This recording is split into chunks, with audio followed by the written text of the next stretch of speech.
स्वात के खूबसूरत इलाके दरदियाल में वाक़िया 200 साल पुराना हुजरा आबाद है।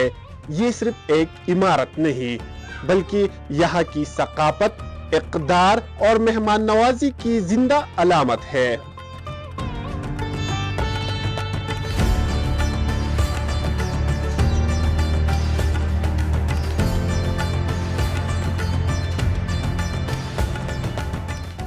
जो है ना रोज़ाना शाम को बैठते हैं और मुशायरा गपशप वगैरह जो है ना वो लगाते हैं।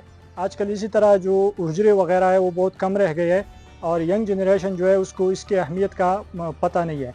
तो इसी तरह हमें इस हुजरों में बैठना चाहिए और अपने जो बड़े मशरान हैं उनसे तहज़ीब व तमद्दुन और अपना सकाफ़त जो है ना वो सीखना चाहिए। तो ये एक दरसगाह है, इनसे बहुत कुछ सीखने को हमें मिलते हैं। आजकल सोशल मीडिया का दौर है और सारे जो हमारे कुल है, न्यू जो कुल है वो सारे 24 घंटे जो है ना सोशल मीडिया, टिकटॉक, फेसबुक वगैरह इसी चीज़ में मसरूफ़ होते हैं।